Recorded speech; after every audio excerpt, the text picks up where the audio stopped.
कंस गया, कंस जा करके अपने मंत्रियों को बुलाया, मंत्रियों को बुला करके कहा ऐसा ऐसा है, आकाशवाणी ने भी झूठ बोला और अब हमको कुछ और उपाय करना चाहिए। उनसे सलाह किया, सलाह करने के बाद मंत्री लोग कहने लगे कि देखिए अपने राज्य में जो धर्म कर्म है वो राज्य में धर्म कर्म सब बंद कर देना चाहिए। जब धर्म कर्म बंद रहेगा तो जो विष्णु है, विष्णु धर्म के बल से ही जो हम लोग यज्ञ आदि करते हैं, यज्ञ आदि से जो आहुतियां इत्यादि दी जाती हैं उन्हीं से देवता पुष्ट होते हैं। जब देवता पुष्ट होते हैं तो वे हमारी रक्षा करते हैं। जब देवता लोग कुछ पाएंगे नहीं तो वो कमजोर हो जाएंगे। इसलिए सारे राज्यकाल में जितने जो कार्य हैं वो बंद कर दीजिए, बंद कर दिया जाए। ये सब बंद करवा करके कंस देवकी वसुदेव जी के पास आया। वसुदेव देवकी पास के आकर के कहने लगा कि बहन हमसे बहुत बड़ी गलती हो गई। आकाशवाणी ने भी जैसे झूठ बोला, हमसे गलती हो गई। गलती हमसे यह हो गई कि मैंने तुम्हारे 6 पुत्रों का वध किया, कन्या भी हुई, 7वां गर्भ तुम्हारा नष्ट हो गया, 8वें में कन्या हुई और वो भी हाथ से छूट गई, वो चली गई, उसकी भी मृत्यु हो गई। हमसे बड़ा अपराध हो गया। अब मैं क्या करूं? मैं तो बच्चों का वध किया, हमको क्षमा कर दो। अज्ञानता बस हमने किया आकाशवाणी के कहने से। और फिर वो कन्या, उस कन्या ने कहा कि हमको मारने वाला कहीं और पैदा हो गया है। वसुदेव देवकी से क्षमा प्रार्थना किया, वसुदेव देवकी को जेल से मुक्त कर दिया कंस ने। वसुदेव देवकी जेल से मुक्त हुए। अब कंस जब सभा में चर्चा किया तो चर्चा करने के बाद लोगों ने प्रस्ताव रखा कि अगर जो 10 दिन के अंदर के जितने बच्चे जन्म लिए हैं इन सब बच्चों का वध कर दिया जाए तो जो आपका शत्रु है वो भी मर जाएगा। तो कहीं यह कार्य करेगा कौन? तो कंस के यहाँ एक राक्षसी थी जिसका नाम था पूतना। पूतना कही कि मैं महाराज मैं यह कार्य कर दूंगी, मैं यह कार्य कर दूंगी। वैसे पूतान नयति इति पूतना, अर्थात जो छोटे छोटे बच्चों को ले जाती है अर्थात मार डालती है उसी का नाम पूतना है। और पूतना जो पवित्र नहीं है, जो पवित्र नहीं है उसका भी नाम पूतना है। अगर दूसरे अर्थों में पूत न, जिसके संतान नहीं है, पुत्र नहीं है, ऐसे शब्द है, शब्द का तो खेल ही है। एक कवि महोदय थे, वो जा रहे थे, गए बाजार में पहुंचे और जब बाजार में पहुंचे तो हुआ क्या कि एक हलवाई की दुकान थी, वहां बैठ के दही जलेबी खा रहे थे, दही जलेबी खा रहे थे। जब दही जलेबी खा रहे थे इतने में कौवा आया, दही में टोट मार दिया। हलवाई ने हलवाई कोयला उठाया, कोयले से कौवे को मार दिया, कौवे की चोट लगी, गिर गया, मर गया। कवि महोदय को बड़ी चिंता हुई, बड़ी चिंता हुई। अरे कौवा मर गया। जाने लगे तो वो कोयला उठाए, कोयला उठा करके दीवार पर लिख दिया, काग दही से जान गंवाए, काग दही से जान गंवाए। चले गए। उसके बाद लेखपाल साहब आए, सस्पेंड हो गए। वो देखे, पढ़े, कहे बहुत अच्छा लिखा, इसको पहले पढ़े होते तो सस्पेंड न होते सारे। तो वे उसी को इस प्रकार से पढ़े, कागज ही से जान गंवाए। कागज के हेर फेर में सस्पेंड हुए थे। उन्होंने लिखा था काग दही से जान गंवायो, तो वो पढ़ रहे हैं कागज ही से जान गंवायो। फिर में एक मजनू टाइप का व्यक्ति था, वो आया, मारा कूटा गया था, वो आया, पढ़ा, बहुत अच्छा लिखा है, इसको पहले पढ़ लिए होते तो शायद ये दशा न होती हमारी। तो उसने उसी शब्द को पढ़ा, का गदही से जान गंवायो, का गदही से जान गंवायो। इस प्रकार से शब्द हैं, सब शब्दों का खेल है, अर्थ करना है। जो विद्वान पुरुष होते हैं एक एक शब्द के ऐसे शब्द अर्थ लगाते रहते हैं। तो शब्द का ही खेल है, कहना है। अब उसी को समझदार व्यक्ति समझ जाता है। अविधा लक्षणा व्यंजना काव्य के तो 3 लक्षण है काव्य, इसमें कहा गया कि समझने की बात ये होती है। अब पूतना जब आई, पूतना चली, पूतना जब आई तो सुखदेव जी कहते हैं हे कि परीक्षित, पूतना बड़ी सुंदर गोपी का वेश धारण करके आई। इसलिए कि वहां उत्सव चल रहा था, उत्सव में तो गोपियां ही थी। अगर हमारे यहाँ यज्ञ आदि कोई अनुष्ठान है तो अगर कोई हमारे पूतना राक्षसी थी तो अपने को छुपाने के लिए गोपी का वेश धारण किया। गोपी का वेश धारण करके आई, और जब आई तो यशोदा जी भी थी। यशोदा जी को देखा, यशोदा जी से अरे भैया तुम्हारा लल्ला कहाँ है, उसका दर्शन करने आई। कहे तुम नहीं पहचान रहे हो? कहे अरे मैं तो मौसी लगती हूँ। वे बड़ी देर तक विचार करें मौसी कैसी मौसी, कहाँ मौसी। अब इस प्रकार से कही भगवान कृष्ण पलने में लेटे हुए थे। भगवान देखे कि पूतना आ रही है तो अपनी आंख बंद कर लिए, अपनी आंख बंद कर लिए। जब भगवान आंख बंद कर लिए, इस पर बहुत से आचार्यों ने अपना अपना विचार दिया है कि भगवान ने आंख क्यों बंद कर ली, भगवान ने आंख क्यों बंद कर ली। फिर भगवान आंख बंद कर ली कि वो राक्षसी थी। भगवान की तो कृपा दृष्टि है। भगवान की जब कृपा दृष्टि है, भगवान की दृष्टि पड़ जाती, वो वेश बदल कर आ रही थी तो उसका वेश फिर से उजागर हो जाता, और कृपा दृष्टि के कारण उसकी बुद्धि भी बदल जाती। जो कार्य करने आ रही थी वो कार्य न कर पाती। फिर कहे भगवान ने आंख क्यों बंद कर लिया? दूसरे आचार्य कहते नहीं ऐसा नहीं। तो भगवान ने आंख इसलिए बंद कर लिया कि पूतना आ रही थी, पूतना यह समझे कि बच्चा सो रहा है, भगवान इसलिए आंख बंद कर लिया। फिर पूतना ने फिर दूसरे आचार्य कहते नहीं ये भी नहीं सही है। तो भगवान आंख इसलिए बंद कर लिए कि भगवान शिव का ध्यान करने लगे। भगवान कृष्ण शिव का ध्यान करने लगे। शिव जी का ध्यान इसलिए करने लगे कि भगवान शिव, भगवान कृष्ण तो आए थे मक्खन खाने के लिए, माखन मिश्री दूध दही इत्यादि खाने के लिए। इन्होंने शिव का ध्यान किया। शिव को ध्यान करके कह रहे हैं कि प्रभु मैं तो यहाँ आनंद करने आया हूँ, और ये मुझको विष पिलाने आ रही है। विष पीना तो मेरा काम है नहीं, विष पीना आपका काम है, और आप आइए। भगवान आंख बंद करके शिव जी का ध्यान कर रहे हैं। इस प्रकार से अपना अपना विचार, बहुत से आचार्यों ने बहुत सी बात कही। और पूतना आई, बलने से भगवान कृष्ण को उठाया। वो तो समझ रही थी सामान्य बच्चा हूं, सामान्य बच्चे की बात उठाए। आंख बंद किए हुए थे, अपने स्तन में विष लगाए हुए थी, विष लगा कर स्तनपान कराने लगी। भगवान दूध जब पीने लगे तो प्राणई समम रोष समन्वितो पिबत, उसको लगा कि दूध नहीं पी रहे हैं इसलिए तो मेरा प्राण खींच रहे हैं। बड़े जोर से चिल्लाई, मंच मंचालित प्रवासिणी निवेश निपीड्यमानाखिल जीव मरमणि विवित्र नेत्र चरणो भुजो मुहु सिन्न गात्रम क्षिपति रुरोध। बड़े जोर से चिल्लाने लगी। जब कष्ट हुआ उसको, पूतना को बड़े जोर से चिल्लाने लगी, मंच मंच, अरे मुझे छोड़ दो, मुझे छोड़ दो। भगवान कहे जब पकड़ लिया तो छोड़ने वाला कहाँ? मैं तो किसी को सहारा देता नहीं हूं, जब सहारा देता हूं तो पार कर देता हूं। भगवान जब सहारा देते हैं तो पार कर देते, बीच में नहीं छोड़ते। अरे मैं तो पकड़ता नहीं हूं, जिसको पकड़ता हूं तो फिर उसको छोड़ता नहीं हूं।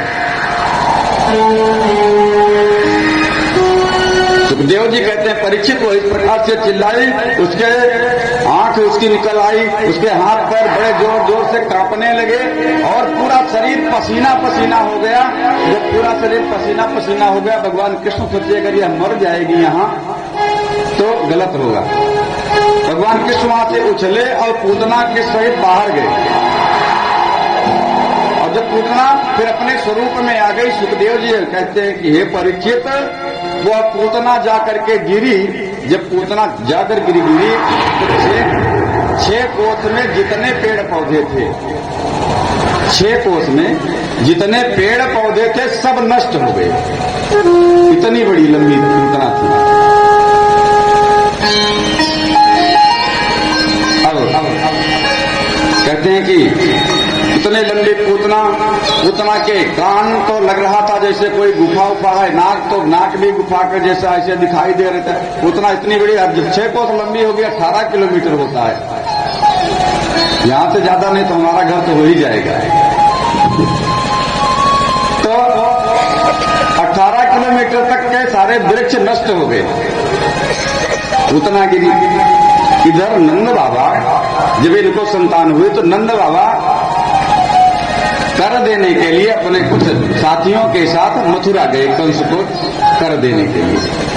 जब कर देने के लिए गए तो वहां कर दिया, कर देके वसुदेव जी से मिलने गए। वह वसुदेव जी से मिले रास्ते में, तो वसुदेव जी ने कहा ऐसा है कि कंस बड़ा दुष्ट है, वो बच्चों के लिए कुछ भी कर सकता है, गोकुल में उत्पात हो सकता है, इसलिए यहाँ न रुकिए, आप जल्दी से चले जाइए। और जब कहा इस प्रकार से जल्दी से चले जाइए, तो नंद बाबा कहे कि वसुदेव जी कभी झूठ बोल नहीं सकते, इसलिए कि ये तपस्वी हैं, ये जो कहेंगे सही ही कहेंगे। नंद बाबा जल्दी जल्दी आए तो देख क्या रहे हैं, पूतना मरी पड़ी है। अब पूछने लगे क्या हुआ, अरे ये तो लल्ला को लेकर के जा रही थी, वो तो अच्छा हुआ यह गिर गई और यह मर गई। तो कुछ लोग कहते हैं अरे पूतना कैसे गिरी, कह रहे उसके पैर में ठोकर लगी, गिर गई होगी। बच्चे को लेकर जा रही थी, तो लल्ला को कन्हैया को लेकर जा रही थी, पैर में ठोकर लगी, गिर गई होगी। अरे नहीं, ऐसे कैसे गिर गई? अरे जिसको ठोकर लगेगी वो मुंह के बल गिरेगा, पीठ के बल थोड़े गिरेगा। जिसको ठोकर लगेगी वो पीठ के बल थोड़े गिरेगा, वो मुंह के बल गिरेगा। कैसे तो अपनी अपनी बात सब लगा रहे थे। अब नंद बाबा से कहने लगे, बाबा कहे कहे ये पूतना इतनी लंबी है, रास्ता इत्यादि सब बंद हो गया है, हम किधर से आएंगे जाएंगे, क्या करें इसके लिए? तो जो पेड़ पौधे इत्यादि गिरे थे, उन्हीं पेड़ पौधों को कुल्हाड़ी से कटवा करके उसके ऊपर गंजवा दिया, गंजवा करके आग लगा दी। पूतना के शरीर में आग लगी। सुखदेव जी कहते हैं हे परीक्षित, जब पूतना जलने लगी तो उसके शरीर से अगर तगर की सुगंध आने लगी। लाश जलती है तो दुर्गंध आती है, लेकिन जब पूतना जल रही है तो उसके शरीर से अगर तगर इत्यादि के सुगंध आ रही थी। और सुगंध क्यों ना आवे, भगवान जिसको स्पर्श कर लें उसके शरीर में फिर क्या दोष रह जाएगा? तब तो पवित्रता खुद ही हो जाएगा, अंतर और बाहर से दोनों से। ऐसे हम लोग मंत्र भी पढ़ते हैं, अपवित्रा पवित्रो वा सर्वावस्थान में तो पिया स्मृत पुंडरीकाक्ष स्वाया दंतरा शुचि। भगवान पुंडरीकाक्ष अर्थात जिनका नेत्र जो है कमल के समान है, ऐसे कमल में भगवान को हम ध्यान कर लें तो हमारा अंदर और बाहर दोनों पवित्र हो जाए। अंदर और बाहर दोनों पवित्र हो जाता है। कर्मकांड में मंत्र बोला ही जाता है, इसलिए कि अंदर की शुद्धि और बाह्य शुद्धि, पहले बाह्य शुद्धि फिर अंतःकरण की शुद्धि।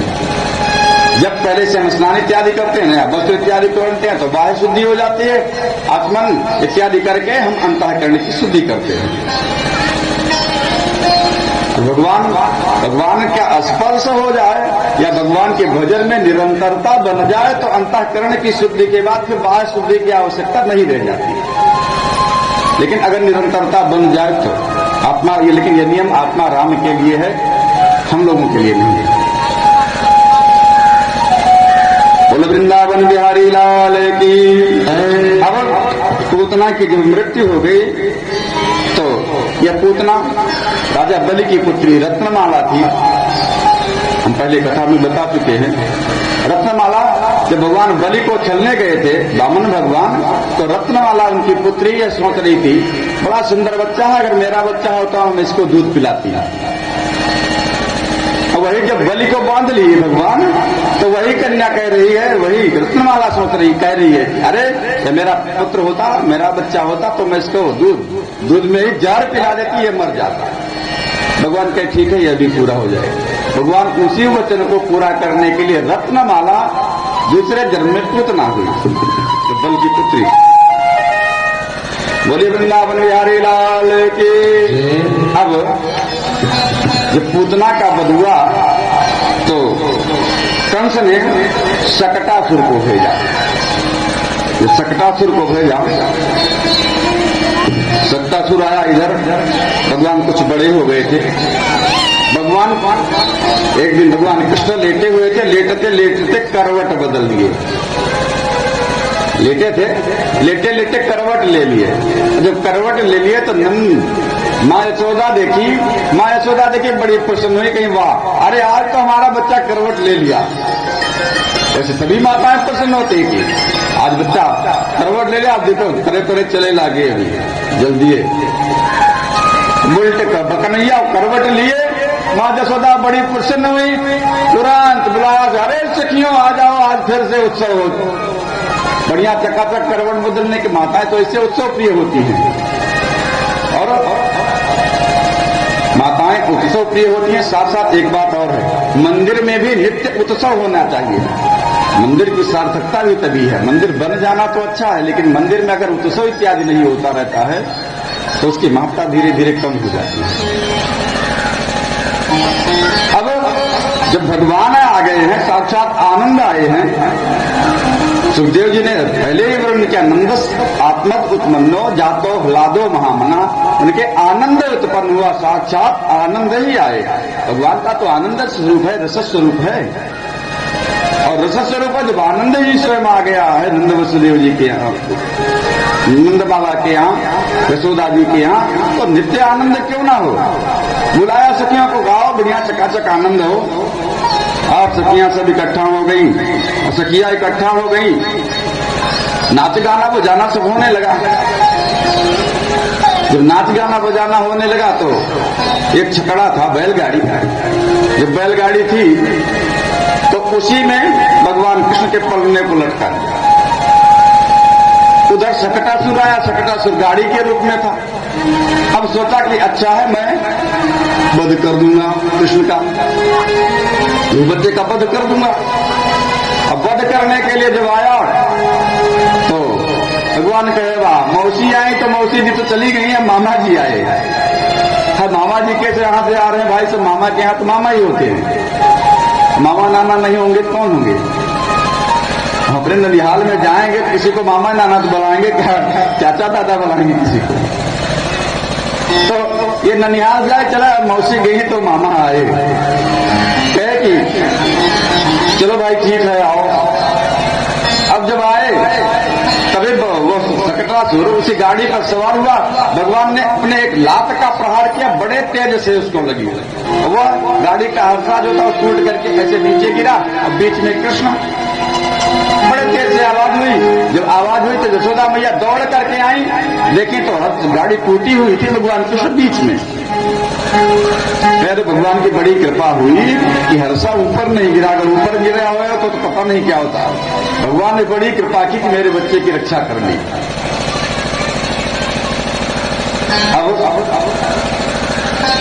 शकटासुर का वध हो गया।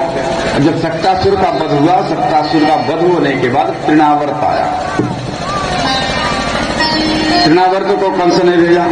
एक दिन की बात, माँ यशोदा भगवान कृष्ण को लेकर के गोद में बैठ करके, आंगन में बैठ करके दूध पिला रही थी। जब दूध पिला रही थी उसी समय तृणावर्त आया। तृणावर्त बवंडर के रूप में था। एक बात यही से हमको समझ लेनी चाहिए कि जब पंचतत्व की अशुद्धि हो जाती है, पंचतत्व की अशुद्धि हो जाती है, आकाश, पृथ्वी, जल, वायु, अग्नि, इन सब तत्वों की जब अशुद्धि हो जाती है तब परमात्मा अवतार लेकर लेते हैं इन तत्वों की शुद्धि करने के लिए। इन तत्वों की शुद्धि करने के लिए तब भगवान अवतार लेते हैं। जैसे पहले कथा आ चुकी है, देन के पुत्र जो पृथु हुए, पृथु भी भगवान के अवतार हैं। और पृथु महाराज ने पृथ्वी का दोहन किया, अर्थात पृथ्वी तत्व में जो अशुद्धि हो गई थी फिर से उस तत्व की स्थापना की। और पंच तत्व की जब अशुद्धि हो जाती है उन्हीं तत्वों का शोधन करने के लिए या समाज में कोई कुरीति व्याप्त हो जाए उस कुरीतियों को नष्ट करने के लिए और फिर से राक्षसों का वध करके धर्म की स्थापना के लिए ही भगवान का अवतार होता है। अब जब तृणावर्त आया, तृणावर्त भवंडर के रूप में आया, अर्थात वायु तत्व की शुद्धि करनी है भगवान,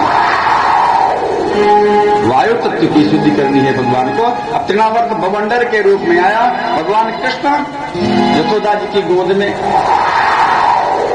अब तृणावर्त देख रहा है ऊपर से आकाश मंडल की तरफ से, भगवान सोच रहे हैं कि मैं माँ के गोद में हूँ, माँ के गोद में कैसे माँ मुझको ले रहेगी, मामा का कार्य कैसे होगा, इसका वध मैं कैसे करूँ। तो विचार किया, फिर विचार करके भगवान फिर अपनी महिमा शक्ति से, महिमा शक्ति से अपने को बढ़ा दिया। अपना धीरे धीरे जब भार बढ़ाए, उधर भवंडर आ ही रहा था, भवंडर आया, और जब भवंडर आया तो भगवान कृष्ण भी अपना भार बढ़ाने लगे। अब माँ यशोदा गोद में लिए हुई है और सोच रही है कि आज मेरा बच्चा कितना भारी हो गया, मेरा बच्चा कितना भारी हो गया, अरे मैं ली हूं, ये मुझसे संभल क्यों नहीं रहा है। रोज तो मैं लेकर के इधर उधर जाती हूँ और यह आज इतना भारी कैसे हो गया कि मैं संभल नहीं रहा। उठा के नीचे बैठा दिया भगवान के, अब काम बना।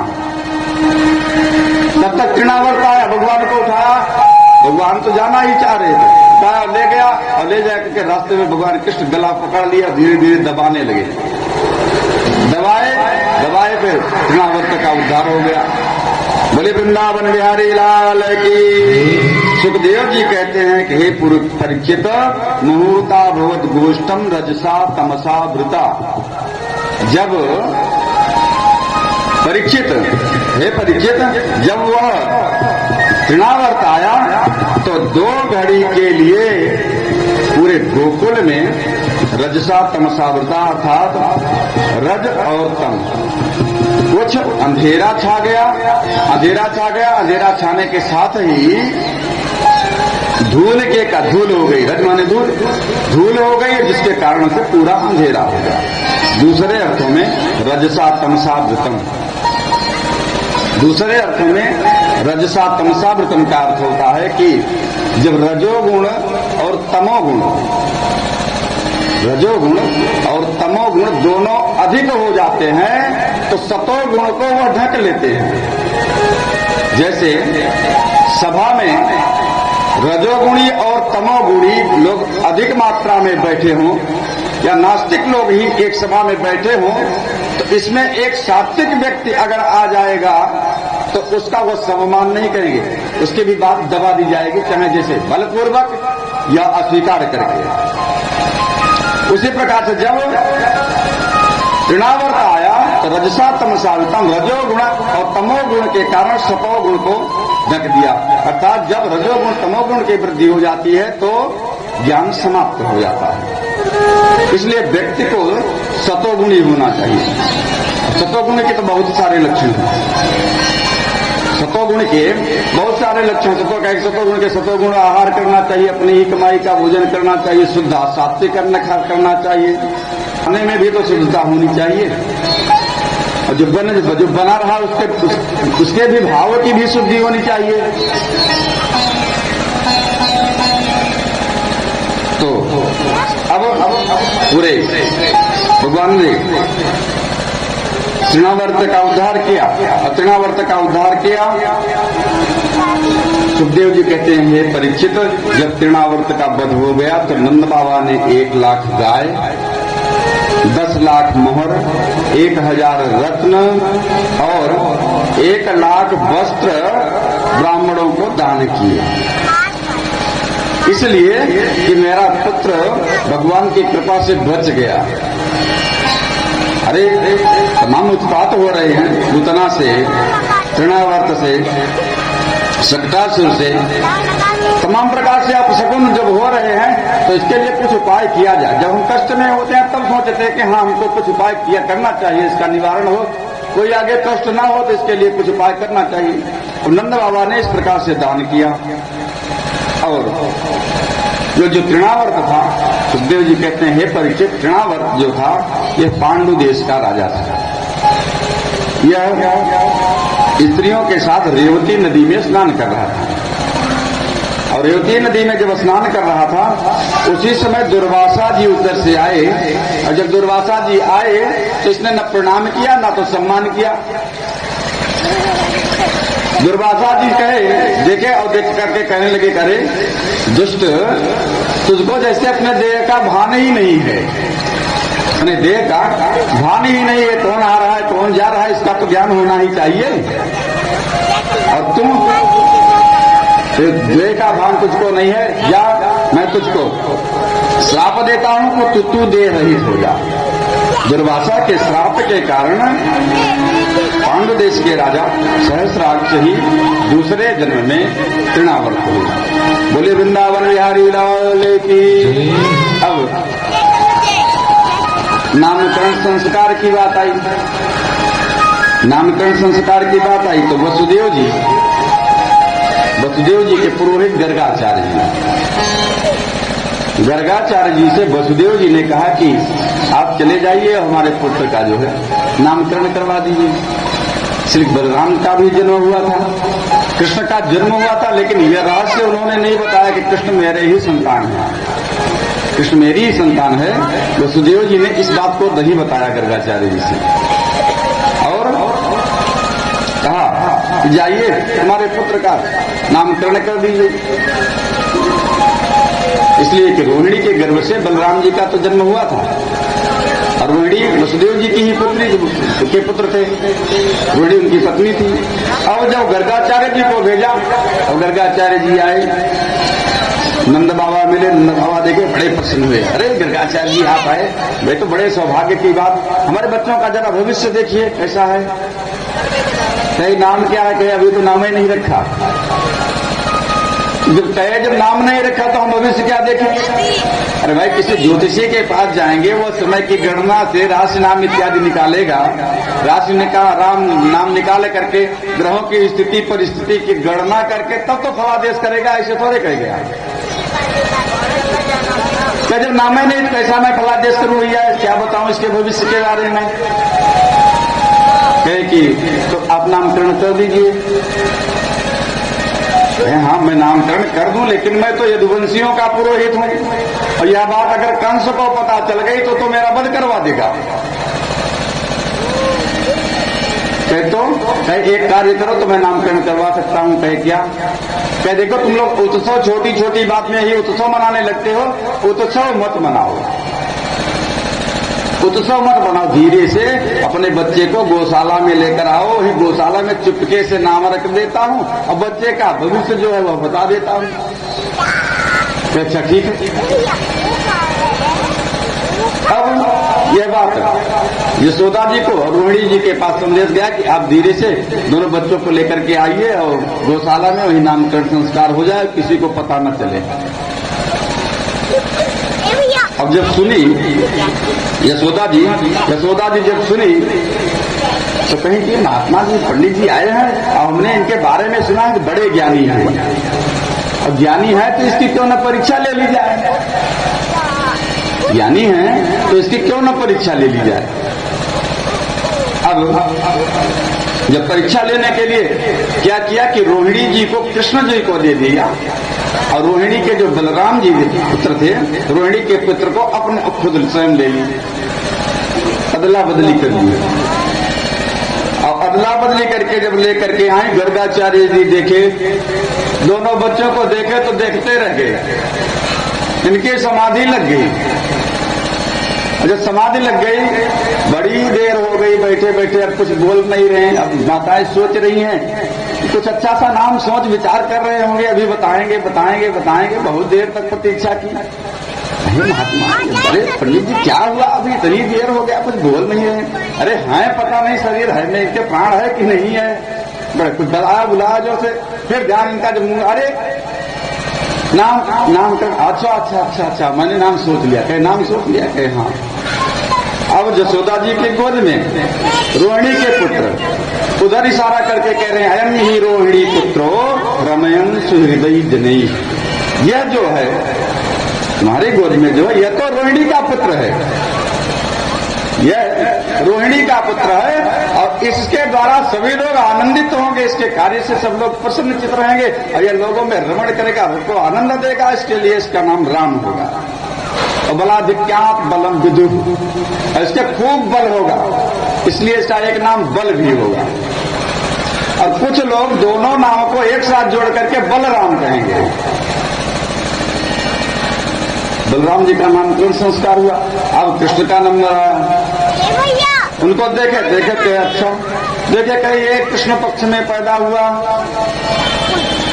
काला भी है। भाई नाम किसी का रखा जाता है तो गुण स्वभाव देख करके नाम रखा जाता है, और नाम का तो बड़ा प्रभाव होता है। जिस नाम ना जैसा नाम है तथा गुण, जिसका जैसा नाम है उसे तो ऐसा गुण। तो कहीं इसका नाम कृष्ण होगा।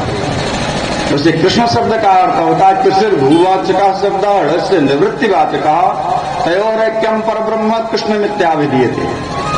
अर्थात क्री शब्द जो है वो कृषिवाचक है, और ड जो है निवृत्तिवाचक है।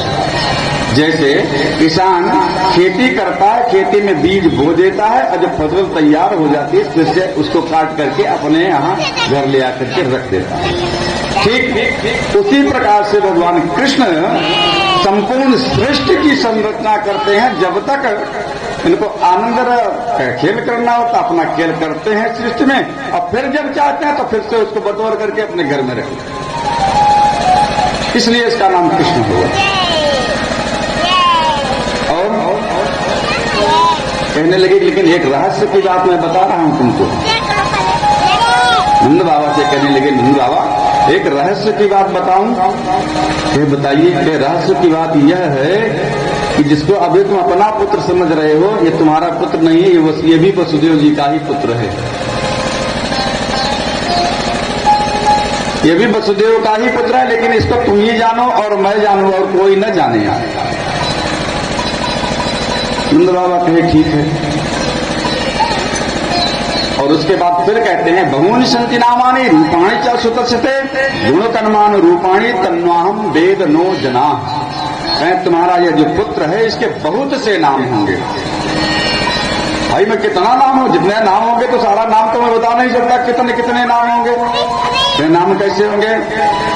गुण कर्मानु रूपाणी, इसके गुण और कर्म और रूप के अनुसार जैसे जैसे आगे आगे कर्म करता जाएगा उसी प्रकार से इसके नाम भी पढ़ते जाएंगे। तन्नाहम वेद नौ जना, जिसको वेद नहीं जान देती, जिसके इतने नाम होंगे कि वेद भी नेति नेति करके छोड़ देते, तो हमारी भला क्या समझ है कि मैं इसका नामकरण कर दूं, तमाम इसके जितने नाम है सब नाम रख दूं।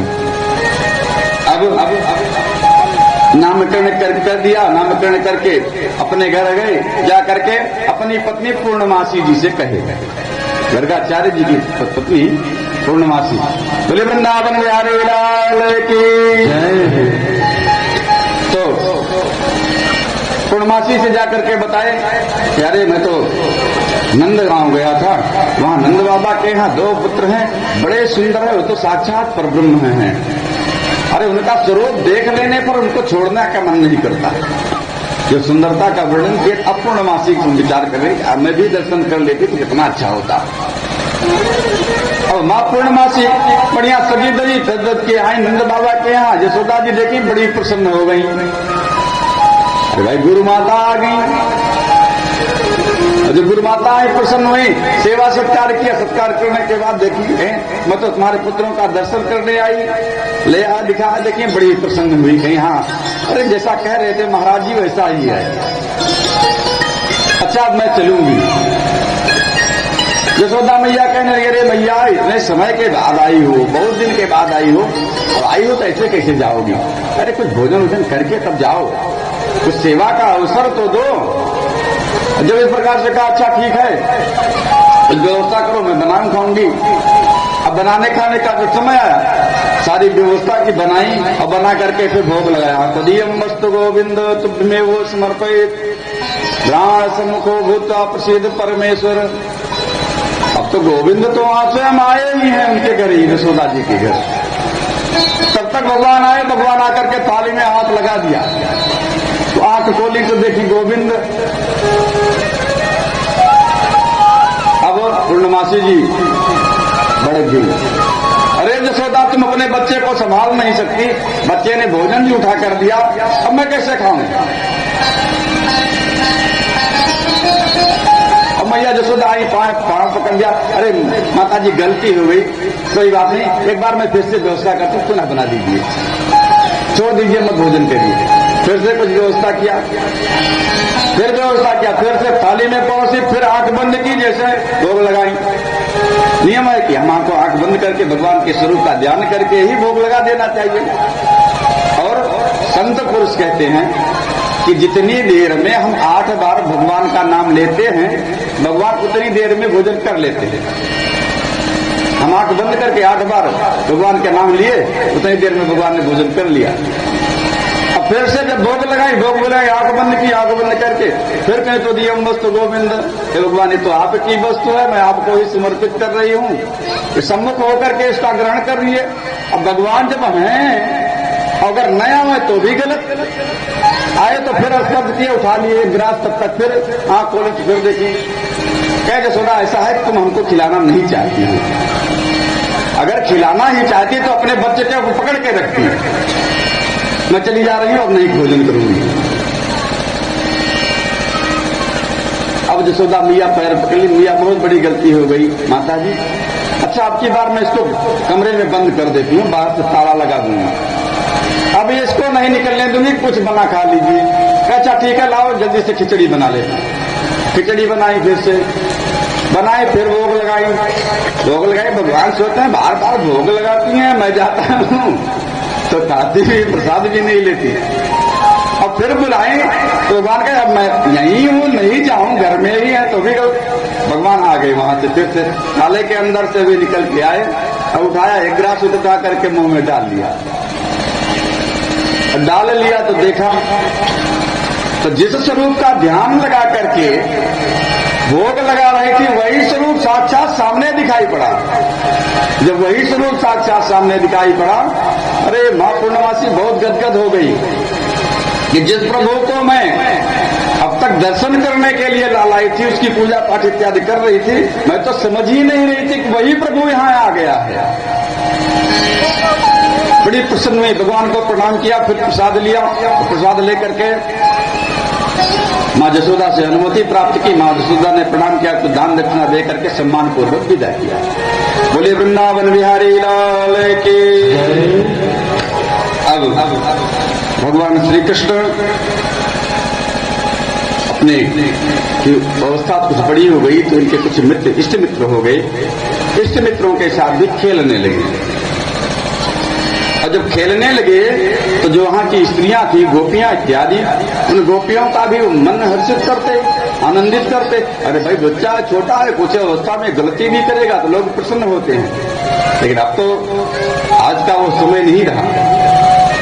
हम लोग जब छोटे थे, कोई गलती हो जाती तो कोई कुछ नहीं बोलता, लेकिन आज तो अपने ही घर का बच्चा गलती कर दे, देवराम जेठान का कभी पता नहीं, सिर फूट जाता है।